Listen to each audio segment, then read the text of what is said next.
Hi everyone, I welcome you all to our channel. तो आज हम 6 June 2020 All India Radio news और the Indian Express newspaper discuss करेंगे। Editorial भी हम देखेंगे।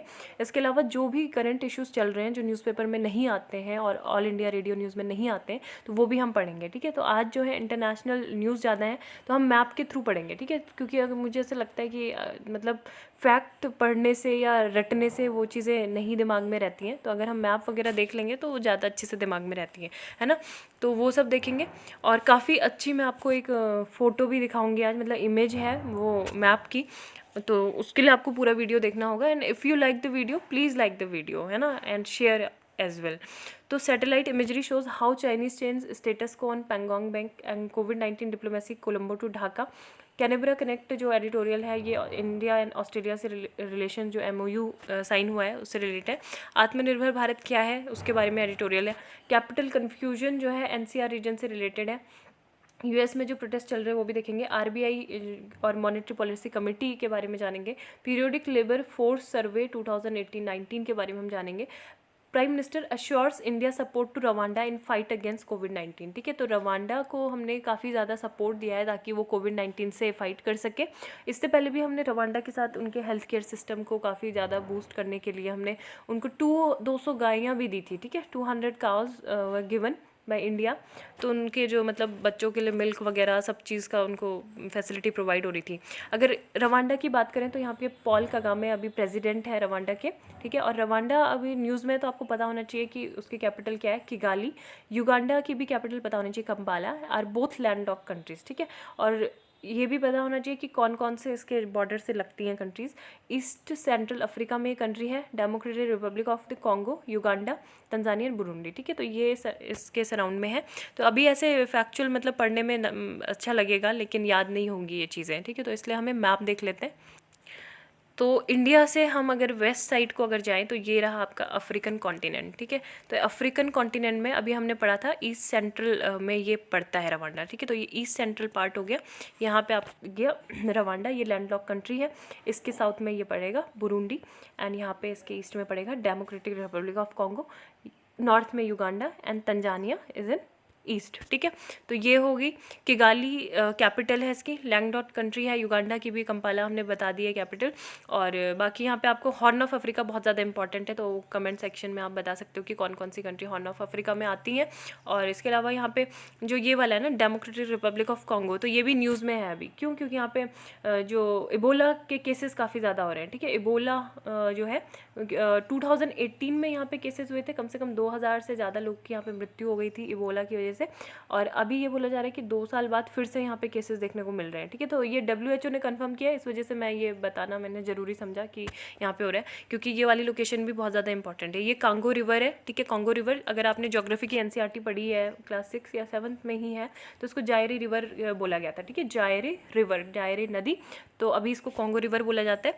और अगर हम इसके वॉल्यूम की बात करें, मतलब डिस्चार्ज वॉल्यूम की बात करें, तो आपको पता है अमेजन बेसिन का सबसे ज़्यादा है, लेकिन सेकंड नंबर पे यही आती है रिवर। ठीक है, और बाकी की जो नाइल रिवर है उसके बाद जो लॉन्गेस्ट रिवर इसी को बोलते हैं। ठीक है, तो ये कुछ फैक्चुअल चीज़ें जो मैप के थ्रू, मतलब हमने ज्योग्राफी की भी डिस्कस की, वो भी पता होनी चाहिए। यहाँ पे अगर हम इंटरनेशनल अफेयर में चाइना की बात करें तो चाइना मतलब धीरे धीरे क्या कर रहा है, अपना ऐसा लग रहा है कि सब कुछ वो स्प्रेड वगैरह करके और पूरे देशों में फैला के कोरोना वायरस अपना शांति से बैठा है। शांति से भी नहीं बैठा, अपना दिमाग जो है और चीज़ों में लगा रहा है। ठीक है, कहाँ वो लगा रहा है कि अभी आपने जैसे सबसे पहले ताइवान वाला इशू देखा था, है ना, कि ताइवान को वो ऐसा एज अ इंटरनेशनल रिप्रेजेंटेटिव बिल्कुल भी नहीं डिनाई कर रहे थे कि अगर किसी कंट्री ने ताइवान से अगर ऐसे रिलेशन रखे तो हम उनके साथ जो है बाइकआउट कर देंगे अपने रिलेशंस, है ना। तो ये थे। दूसरी चीज़ आपने देखा ताइवान के बाद हांगकांग में जो प्रोटेस्ट चल रहे हैं ना, तो उन्होंने ये भी बोला था कि 2020 तक हम क्या कर देंगे, उसको हांगकांग को अपने पूरी तरह से मतलब हमारा वहाँ पे शासन होना चाहिए, है ना। तो अभी वही चीज़ वो कर रहे हैं। वहाँ का जो नेशनल सिक्योरिटी लॉ है, ड्रैकोनियन लॉ, तो वो पास कर रहे हैं हांगकांग में। और तीसरी चीज़ ये है कि इंडिया का तो आपको पता ही है ना, इंडिया का LAC जो है, लाइन ऑफ एक्चुअल कंट्रोल, जो डिमार्केटेड मतलब सही से नहीं है, अभी मार्क नहीं किया गया कि कहाँ कहाँ पे चाइनीज़ क्लेम करता है, कहाँ पे नहीं। तो वो भी यहाँ पे हमें चारों तरफ से घेरे हुए हैं। मतलब अगर हम वेस्टर्न सेक्टर में देखें, जो आपका जम्मू कश्मीर वाला रीजन है, तो वहाँ पे पेंगोंग सॉ और जो गालवन रिवर्स है ना, वो गालवन वैली के पास में। इसके अलावा जो मिडिल सेक्टर है, वहाँ पे उत्तराखंड जो रीजन है, बाराहोटी है ना वहाँ पे, फिर नॉर्थ जो आपका ईस्टर्न सेक्टर है वहाँ पे हमें घेरे हुए है चाइना। कहाँ से? जो नाकुला पास है, नॉर्दर्न सिक्किम में जो पड़ता है ना। तो अभी भी काफ़ी सारे मतलब डिस्प्यूट ये हो रहे हैं। और चौथी अगर मैं बात करूँ तो यूएस के साथ भी मतलब उनके ज़्यादा रिलेशन तो पहले से ही ख़राब थे ट्रेड वॉर के चलते, लेकिन अभी कोरोना वायरस के चलते जैसे यूएस ने बोला था कि अगर टाइमली चाइना मतलब बता देता डब्ल्यूएचओ को बताया भी था, लेकिन डब्ल्यूएचओ ने फिर भी डिस्क्रिमिनेटरी स्टेटमेंट्स दिए थे। लेकिन तब मतलब इतना ज़्यादा ये कोरोना वायरस की किस टाइप का है ना, ये कैसे कंट्रीज़ में फैल रहा है, इससे इतने ज़्यादा इसके साइड इफ़ेक्ट हो रहे हैं, इतना ज़्यादा डेडली ये वायरस है, तो थोड़ा बहुत मतलब काम किया जा सकता था उसी टाइम पे। लेकिन चाइना ने ट्रांसपेरेंसी नहीं रखी और ऐसा किया। लेकिन चाइना ने बदले में क्या किया, यूएस को क्रिटिसाइज़ किया कि आप अपने देश में जो कोरोना वायरस के केसेस हैं वो तो आप कंटेन नहीं कर पा रहे हो, तो उल्टा हम पे दोषारोपण कर रहे हो ना। तो ये चाइना का कहना है। इसके अलावा चाइना की जो अभी पहुँच है, पहले यहाँ पे देखो ये जो है आपको ये दिख रहा होगा साउथ चाइना सी, ठीक है। यहाँ से वियतनाम, फिलीपींस और बाकी की जो ये कंट्रीज़ हैं है ना, तो यहाँ पे वो अपना क्लेम करता रहता है ना कि ये वाले जो यहाँ पे स्पार्टली और जो पारिसल और यहाँ पे स्कारबोरो शोल जो आइलैंड्स हैं, ये उस पर अपना क्लेम करता है ना, फिलीपींस वगैरह के साथ में। लेकिन अभी वहाँ इनकी जो पहुँच है वो ईस्ट चाइना सी में भी बढ़ गई है काफ़ी ज़्यादा। यहाँ पे मतलब इंट्रूजन इनका हो गया है चाइनीज़ का। और एक तरह से ये मतलब आपने क्या करें, अभी जो ये जापान है, तो जापान को मतलब काफ़ी ज़्यादा आपत्ति हुई। क्यों? क्योंकि यूएस से जो है, यूएस से क्या कर रहा है वहाँ पे जापान में, इन्होंने अपने बहुत सारे जो एयर फोर्सेज है, मिलिट्री फोर्सेज हैं, वो डिप्लॉय कर दिए हैं, ठीक है। उन्होंने एयरक्राफ्ट कैरियर स्ट्राइक जो ग्रुप्स होते हैं, इसके अलावा जो फाइटर स्क्वाड्रंस होते हैं वो वहाँ पे डिप्लॉय किए हैं ना। तो जापान से मतलब अमेरिका ने यही बोला हमने इसलिए किए हैं ताकि जो चाइना है इसका एक्सपेंशन इन्फ्लुएंस यहाँ ईस्ट चाइना सी में ज़्यादा ना हो, है ना। तो इस वजह से ये किया हुआ है। लेकिन बहुत ही मतलब देखने वाला है कि चाइनीज़ धीरे धीरे क्या कर रहे हैं। यहाँ पे भी उन्होंने अपनी जो नेवल शिप्स हैं, कोस्ट गार्ड जो वेसल्स हैं और नेवल जो मिलिशिया है, फिशिंग बोट्स है, वो सब यहाँ पे डिप्लॉय कर दिया है ना। तो एक तरह से चाइना मतलब धीरे धीरे क्या कर रहा है, अपनी कंट्रीज़ की जो पकड़ है, मतलब अपनी डिप्लोमेसी है। अब कोविड-19 डिप्लोमेसी भी मैंने बताया अभी, है ना। तो उसमें भी वो यही है कि कोलंबो टू ढाका, मतलब वो इकोनॉमिक असिस्टेंट दे रहा है कंट्रीज़ को, है ना। चाहे वो बांग्लादेश हो, म्यांमार हो, ये जो साउथ एशियन कंट्रीज़ हैं, इनको भी असिस्टेंट दे रहा है। तो हर तरह से, बाकी आपको नेपाल के साथ तो उनके रिलेशन पता ही है, पॉलिटिकल इंटरवेंशन इतना ज़्यादा है चाइना का यहाँ नेपाल में, तो वो होता ही रहता है ना। तो ये मैंने आपको मतलब ब्रीफली बताया कि एक्चुअल में हो क्या रहा है पूरे देश दुनिया में। आई होप आपको इससे क्लैरिटी मिली होगी थोड़ा, क्योंकि सारे आर्टिकल इसी से रिलेटेड थे, तो मैंने एक बार में ही सोचा कि बता दूँ, है ना। अब मैं आपको एक फ़ोटो दिखाती हूँ। पहले यहाँ पे न्यूज़पेपर देख लो, नहीं तो ऐसा लगेगा कि न्यूज़पेपर पढ़ा भी रही हूँ या नहीं, है ना। तो यही है, Delhi Beijing works the lines commanders to hold LAC talks today, है ना। और यहाँ पे ही थी news, satellite imagery shows how Chinese change status quo on Pangong bank. तो ये हम देख लेते हैं पेंगोंग वाला जो लेक है ना। यहाँ पे देखो May 27 इमेजेस बाय, ये प्लैनेट लैब्स की इमेजेस हैं, ठीक है। तो उससे हमें पता चलता है कि काफ़ी सारे जो न्यू स्ट्रक्चर है, most likely tents that have come up between finger 8 and finger 4 on the north bank of Pangong so, one of the main points of contention, ठीक है। तो पेंगोंग सो में काफ़ी ज़्यादा जो फिंगर वाला जो कंसेप्ट है ना, ये मैं बताती हूँ आपको, ठीक है। अभी तो ये रही इमेज, ठीक है। ये आपको पूरी इमेज दिख रही है। ये कब से मैं चाहती थी कि कुछ इस टाइप की कुछ इमेज दिखे, आज फाइनली दिख गई है। तो ये है, अगर हम ये क्या है, माउंटेन्स है ना, बैरन माउंटेन्स जिसे बोलते हैं, है ना। तो फिंगर्स इन द लेक क्या होता है, यही होता है कि जो भी मतलब बैरन माउंटेन्स हैं, तो इनको क्या बोलते थे, चांग चेमो, है ना। चांग चेमो भी इनको बोला जाता था। तो ये LAC जो है वो फिंगर 8 के साथ को टर्मिनस है, ठीक है। इंडिया बोलता है, ठीक है। इंडिया का जो आपको ये दिख रहा होगा, ये वाला जो पार्ट है फिंगर 8 के साथ को टर्मिनस है। और यहाँ पे जो चाइना वाला है ये क्या है, फिंगर 4 के साथ को टर्मिनस है, ठीक है। अब देखो मतलब अगर हम ये पूरा वेस्टर्न टू ईस्ट देखें तो finger 1, finger 2, finger 3, finger 4, finger 5, finger 6, finger 7, finger 8, ये सारे आपको दिख रहे हैं, राइट। अब ये जो है फिंगर जो मतलब इंडिया, और इंडिया का जो LAC है वो मैंने ऑलरेडी बता दिया है कि फिंगर 8 के साथ है। चाइना का जो है वो पॉइंट्स करता है फिंगर 4 को, ठीक है। ये है, ये वाला LAC है, को टर्मिनस यही होता है, ठीक है, को टर्मिनस है। अब जो फिंगर 4 और फिंगर 8 वाला जो ये रीजन है ना, फिंगर 4 और फिंगर 8, ठीक है। यहाँ से दोबारा से आप देखो, फिंगर 4 से लेके फिंगर 8 वाला जो रीजन है, तो यहाँ पे डिस्टेंस कितना है, 8 किलोमीटर की डिस्टेंस है, ठीक है। ये 8 किलोमीटर डिस्टेंस है ये दिख रहा है 8 किलोमीटर। तो इसका मतलब क्या है कि it would mean that the Chinese have now camped 8 kilometre inside the area which India claims, है ना। तो ये चीज़ हो रही है यहाँ पे, उन्होंने अपना काफ़ी ज़्यादा मतलब हस्तक्षेप किया है यहाँ पे। और इसके अलावा जो फिंगर 3 और ये जो फिंगर 4 वाला जो रीजन है, फिंगर 3 फिंगर 4 वाला, तो यहाँ पे चाइनीज़ का कहना है कि यहाँ पे इंडिया के क्या है जो एडमिनिस्ट्रेटिव बेस हैं, ठीक है, वो है जो पैंगोंग मतलब जो यहाँ पे जो पेट्रोलिंग वगैरह जो एक्टिविटी होती हैं तो वो यहाँ पे होती हैं। और चाइना के जो है 5 टू फिंगर 2 टू फिंगर 3 जो है यहाँ पे वो बोलता है कि यहाँ पे क्या है प्रॉपर पोस्ट हैं, ठीक है, हमारे जो हैं।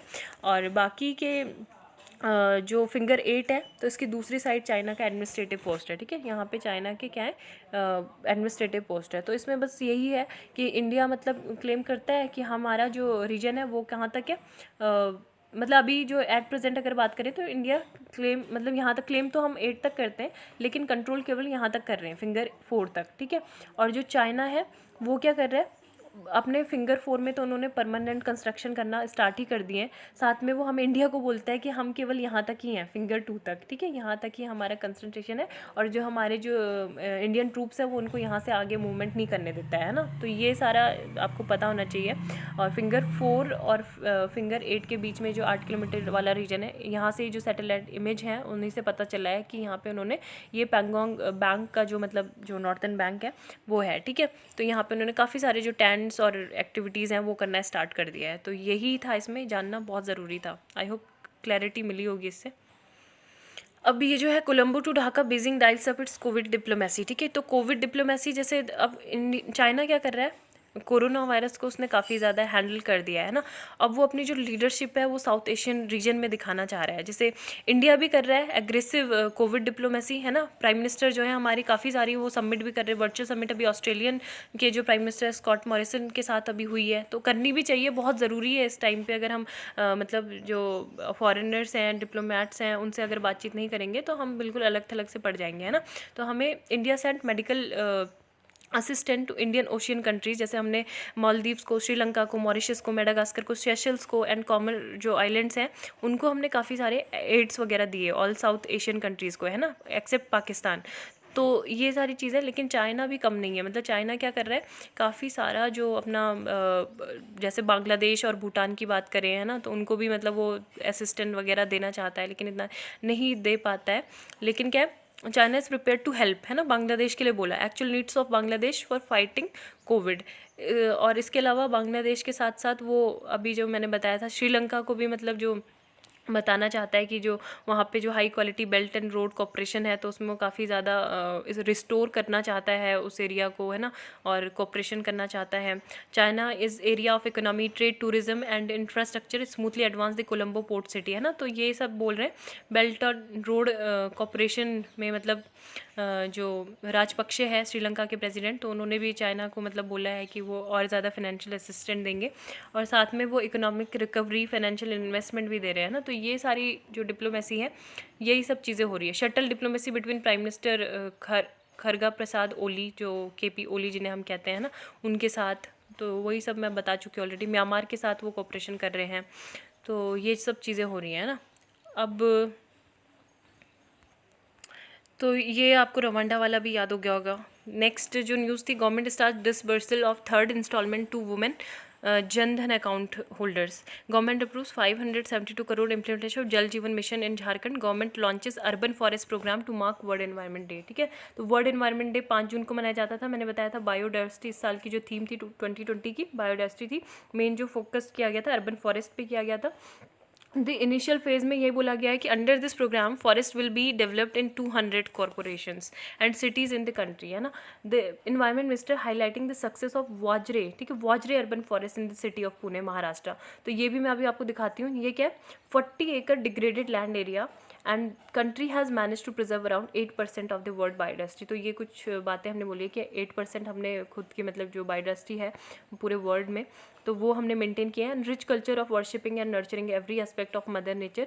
एंड ये जैसे बोला जाता है पृथ्वी रक्षति रक्षता, है ना, कि मतलब mother nature protects those who protect हर। तो उसकी भी हमने काफ़ी ज़्यादा ध्यान रखा है। तो वाजरे में बता तो ये इंडिया है, ठीक है। इंडिया में यहाँ पे आपको महाराष्ट्र वाला जो रीजन है, महाराष्ट्र में भी ये जो पुणे है, ठीक है, पुणे में देखो ये वाजरे। तो यहाँ ये क्या है, अभी जैसे हमने बताया 40 एकड़ का ये जो फॉरेस्ट लैंड है, ये एक पूरा रोल मॉडल बन गया है, ठीक है। ये जो वाजरे दिख रहा है आपको, ये एक रोल मॉडल कैसे बन गया है, क्योंकि यहाँ पे काफ़ी ज़्यादा मतलब जो एक जो फॉरेस्ट लैंड है वो डेवलप किया गया है, ठीक है। तो करीब 65,000 से ज़्यादा यहाँ पे ट्रीज़ हैं, और 5 जो पॉन्ड्स वगैरह भी हैं वो भी इस एरिया में लगाए गए हैं, है ना। और 2 वॉच टावर है, मतलब काफ़ी सारे तालाब के साथ साथ जो स्पीसीज़ वगैरह है उनको भी मेंटेन किया गया है ना। 23 यहाँ पे प्लांट्स की स्पीसीज़ है, 29 के करीब यहाँ पे बर्ड्स की स्पीसीज़ है, 15 बटरफ्लाई की स्पीसीज़ है।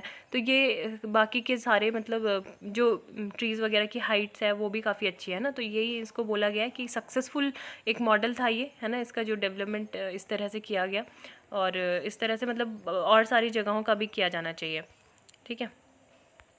अब यहाँ पे नितिन गडकरी जी जो है नेशनल अवेयरनेस कैंपेन इन्होंने चलाया है, prevention of human animal mortality highways, ठीक है। तो इन्होंने बोला है कि ecology and sustainability are most important for human life, and the country witness nearly 5 lakh road accident, ठीक है। हर साल हमारे 5 लाख रोड एक्सीडेंट्स में जाने जाती हैं, एंड एक्सीडेंट होते हैं इतने, और 1.5 लाख के करीब जो है जाने जाती हैं, है ना। And he is endeavouring to bring down these figures by 20 to 25%। Over 5,000 black spots, तो जो ब्लैक स्पॉट्स हैं वो आइडेंटिफाइड किए गए हैं इसमें। तो जहाँ पे मतलब जो भी जो अर्जेंट बेसिस पे जो मेजर है, प्रिवेंटिव परमानेंट मेजर्स, तो वो लिए जाएंगे, ठीक है। एंड ठीक है, India China agree to handle differences through peaceful discussion, the two sides should handle their differences through peaceful discussion, bearing in mind the importance of respecting each other sensitivities. तो यही है कि हमने मतलब जो भी मल्टीलेटरल फॉरम्स हैं उसमें हमने पेंडेमिक और कोविड-19 को लेके मतलब कोऑपरेशन करना स्टार्ट कर रहे हैं। और यहाँ पे भी आप ये देख सकते हो कि हम एक कैंपा जो फॉरेस्ट्रेशन से रिलेटेड था वो उसके बारे में जानेंगे। कैंपा क्या है, supreme court of India ordered for establishment of compensatory afforestation fund and compensatory afforestation fund management and planning authority in 2001, ठीक है। तो 2006 में एडहॉक कैंपा वाज इस्टेब्लिश्ड, ठीक है। जो कंपनसेटरी जो फंड होता है उसके मैनेजमेंट के लिए इसका गठन हुआ था, ठीक है। कैंपा एक्ट से बोलते हैं।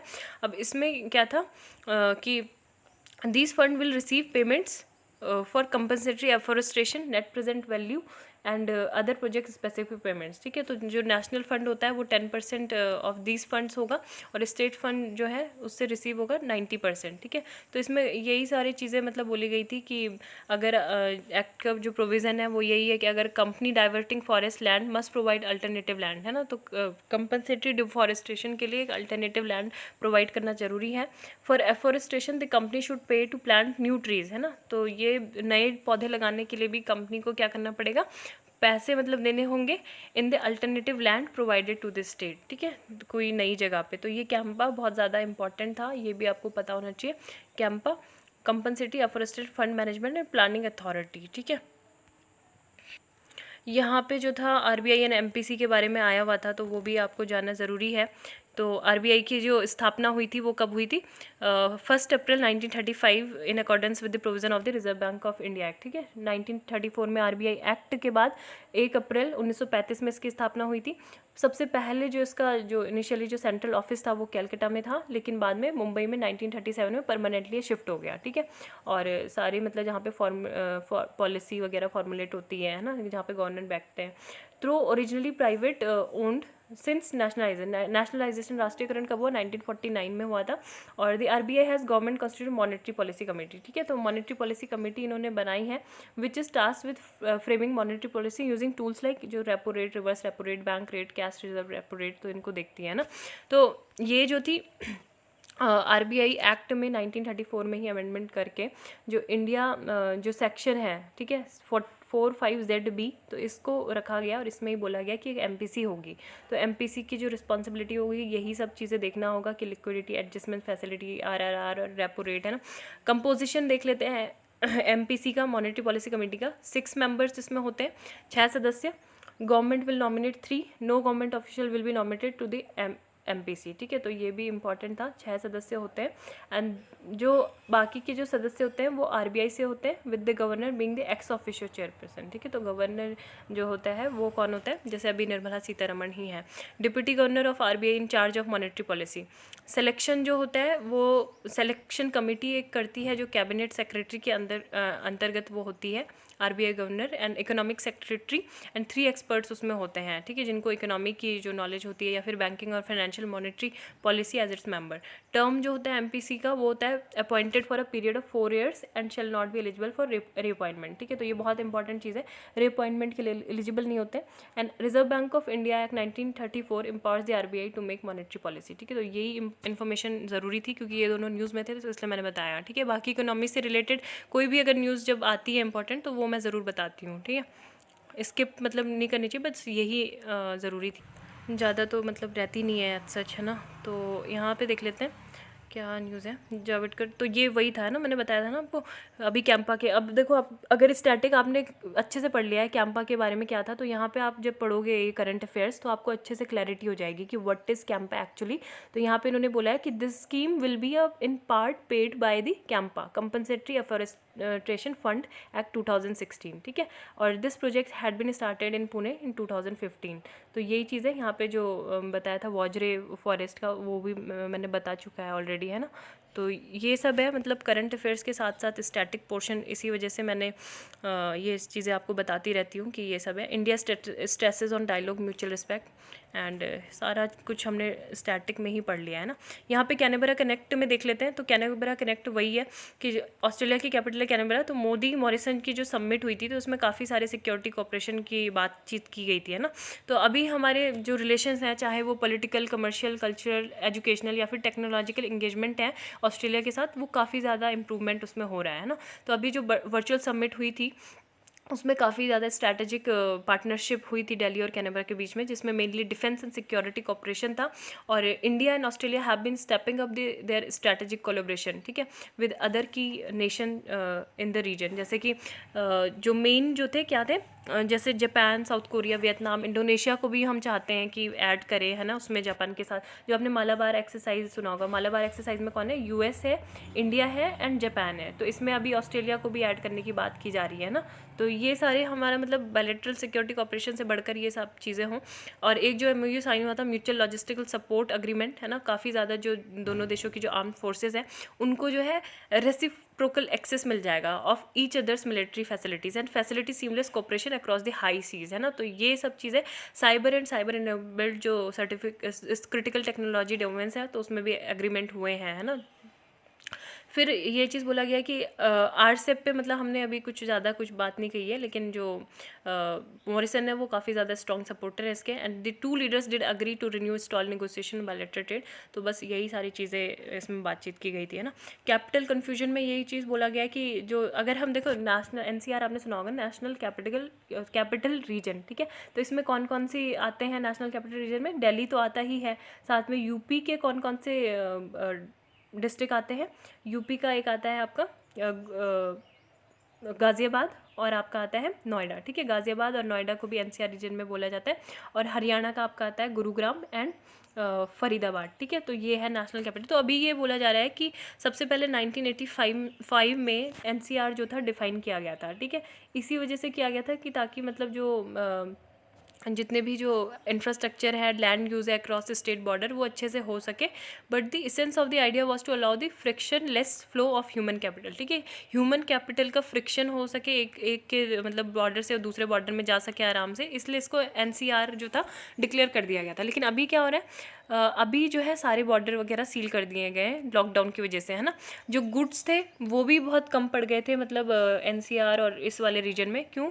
Not because of fall in production but because shipments were stuck at borders, है ना। शिपमेंट्स जब बॉर्डर्स वगैरह सील कर दिए जाएंगे तो कैसे मतलब उनका शिपमेंट होगा। तो यही सारी चीज़ें बोली गई है। But the NCR extend for far beyond the district contagious with Delhi all the way Karnal, Muzaffarnagar and Alwar, है ना। तो ये बताया जा रहा है कि ये मतलब बिगेस्ट रुर्बन स्प्रॉल्स होगा एशिया में, अगर ऐसा होता है कि ये सारे इन सब चीज़ों को ऐड कर दिया जाएगा इन बाकी के डिस्ट्रिक्ट को भी।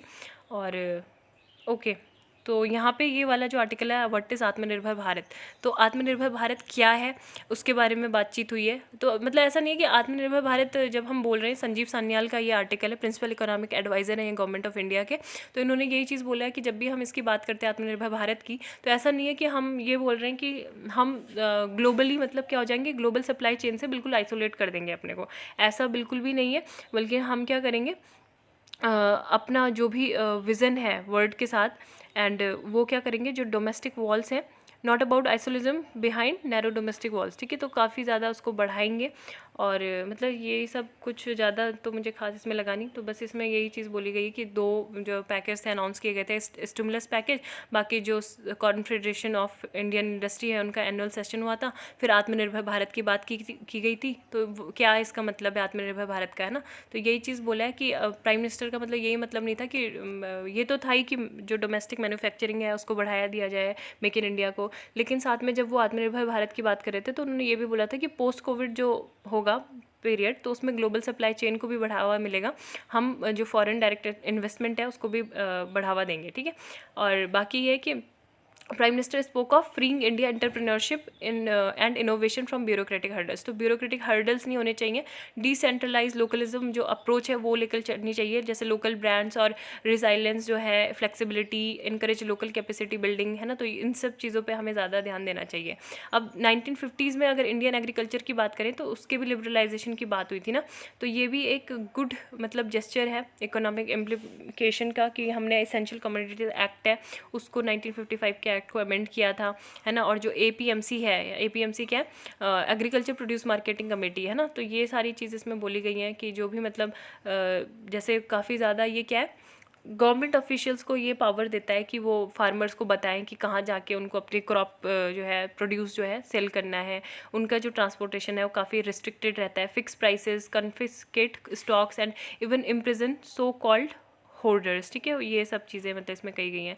ECA APMC system enables localise decision making, अगर इसको हम स्क्रैप कर देते हैं तो, ठीक है, तो इसमें यही सारी चीज़ें मतलब बताई गई हैं, बाकी आप इसको देख सकते हैं अगर आप खुद से पढ़ना चाहें, जितना इम्पोर्टेंट था मैंने बता चुका है कि हाँ, जैसे डिफेंस प्रोक्यूरमेंट को हम क्या कर सकते हैं, बढ़ावा दे सकते हैं, फार्मास्यूटिकल इंडस्ट्री में हम ज़्यादा पैसा लगा सकते हैं, इन्वेस्टमेंट कर सकते हैं, system of social trust and ability to enforce contracts in turn implies a need to carry out administrative reforms, ठीक है, तो एडमिनिस्ट्रेटिव रिफॉर्म्स में हम ज़्यादा मतलब बढ़ावा देंगे, और जो भी क्योंकि लीगल सिस्टम में क्या होती हैं, काफ़ी ज़्यादा हर्डल्स होती हैं, single biggest hurdle to economic development होती हैं, तो इस वजह से इनको सबसे पहले वही जो एडमिनिस्ट्रेटिव रिफॉर्म्स हैं और reforms of the legal system, तो वो हमें सबसे पहले ध्यान उनमें देना चाहिए, है ना। यहाँ पे US के प्रोटेस्ट थे, get your new of are next, तो protest go on amid push for sweeping reform, ठीक है, तो US जो है it has entered second week of demonstration over George Floyd की जो डेथ हुई है। 40 million people have filed unemployment claim, अगर US की बात करें 40 मिलियन लोगों ने वहाँ पे अनएम्प्लॉयमेंट के लिए क्लेम किया है ना, और US company since the Great Depression and the economic crisis like the public health crisis has taken disproportionately large toll on blacks and other minorities, है ना, क्योंकि आपको पता है ब्लैक पीपल जो है वो सबसे ज़्यादा मतलब क्या उनको क्या किया जाता है, फर्स्ट फायर्ड लास्ट हायर्ड, है ना, फिनोमेनन, ये चीज़ वहाँ पे हो रही है, तो और पैंडमिक के चलते भी उनकी काफ़ी ज़्यादा डेथ हो रही है। तो George Floyd should not be among the disease, he did not die of common health condition, he died of common American criminal justice malfunction, है ना, तो इन्होंने भी बोला था कि जो कोरोना वायरस है pandemic that kill George Floyd, मतलब it is not the corona virus that killed but it is another pandemic of racism and discrimination that killed George Floyd, है ना, तो यही है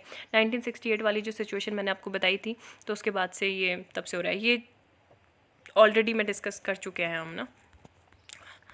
हाँ, ये भी RBI के बारे में बता देते हैं। बायोकॉन की जो CMD विंस एंटरप्रेन्योर अवार्ड जो है ऑफ द ईयर अवार्ड 2020 वो जीती हैं, ठीक है, कौन है, किरण मजूमदार को मिला है, बायोकॉन के डायरेक्टर हैं, ठीक है। UP Rajasthan West Bengal among 16 state UTs with joblessness below all India rate, ठीक है, तो ये अब रिलीज़ हुआ है, ठीक है, क्या रिलीज़ हुआ है, पीरियोडिक लेबर फोर्स सर्वे, ठीक है, पीरियोडिक लेबर फोर्स सर्वे बहुत ज़्यादा इंपॉर्टेंट है। सबसे पहले तो यही बता देती हूँ मैं कि आपको ये इंडिया का फर्स्ट कंप्यूटर बेस्ड सर्वे है, ठीक है, इंडियाज़ फर्स्ट कंप्यूटर बेस्ड सर्वे, और ये 2017 में स्टार्ट हुआ था, 2017 से स्टार्ट हुआ था। And it has been constituted based on the recommendation of Amitabh Kundu, ठीक है। तो ये भी आपको फैक्चुअल इन्फॉर्मेशन पता होनी चाहिए, अमिताभ कुंडू के रिकमेंडेशन पे ये हुआ था। इसके मेन जो है 2 ऑब्जेक्टिव्स होते हैं, ठीक है। 2 ऑब्जेक्टिव्स क्या होते हैं? एक तो एस्टिमेट करना कि मतलब एम्प्लॉयमेंट और अनएम्प्लॉयमेंट इंडिकेटर्स के बीच में, ठीक है, कि कितनी मतलब जो वर्कर्स के जो पॉपुलेशन रेशियो है वो क्या है, LFPR क्या है, यानी कि लेबर पार्टिसिपेशन फोर्स है ना, ये कितना है रेट। इसके अलावा जो भी मतलब अनएम्प्लॉयमेंट रेट है वो क्या है, तो ये चीज़ देखना होता है। दूसरा ये देखना होता है एम्प्लॉयमेंट एंड अनएम्प्लॉयमेंट इंडिकेटर्स को बोथ यूजुअल स्टेटस में रूरल और अर्बन एरियाज़ में एनुअली चेक करना होता है कि क्या मतलब कंडीशन है ना। तो अगर अभी की मतलब पहले जो था ये PLFS जो था वो NSSO के द्वारा होता था, ठीक है, national sample survey of India के द्वारा। अभी जो है नेशनल स्टैटिकल ऑर्गेनाइजेशन के द्वारा ये होता है, ठीक है, ऑफिस के द्वारा। यहाँ पे आपको दिख रहा होगा 2018-19 का है। और इसमें that unemployed rate inch slightly lower to 5.8% from 6.8, ठीक है। तो काफ़ी मतलब पहले का जो था 6.1 से घट के कितना हो गया 5.8% अभी हो गया है, ठीक है। तो ये बहुत ज़्यादा इंपॉर्टेंट है। बाकी वो सारी अगर टर्म आपको पता नहीं है NCERT में आप पढ़ सकते हैं, नहीं तो अगर किसी दिन मतलब पूरा मुझे टाइम मिलेगा तो मैं आपको बता दूंगी what is UR, unemployment rate, और female labour force participation rate क्या होता है, वर्क पॉपुलेशन रेट WPR क्या होता है ना। तो ये सारे भी आपको पता होने चाहिए। इसके अलावा अभी की अगर हम बात करें तो क्या है, सबसे पहले तो मतलब यही पता होना चाहिए कि कितना अगर मतलब पूछा जाए तो अर्बन अनएम्प्लॉयमेंट रेट जो है वो रिड्यूस हुआ है 7.7% फ्रॉम 7% से, ठीक है। रूरल एम्प्लॉयमेंट जो है वो भी रिड्यूस हुआ है 5%, ठीक है, 5% से रिड्यूस हुआ है 5%। पहले वो समथिंग 5.3% था। और जो बढ़ा है वो क्या बढ़ा है, लेबर फोर्स पार्टिसिपेशन रेट, ठीक है। लेबर फोर्स पार्टिसिपेशन रेट जो है 37% कुछ हो गया है, ठीक है, 5%। तो बस यही चीज़ें आपको मतलब इंपॉर्टेंट थी, याद रखना। बाकी अगर अलग से वीडियो बनानी होगी तो मैं इसमें बना दूंगी, ठीक है। Thank you, have a nice day, आपका दिन शुभ हो। और please like share and subscribe to our channel. Thank you.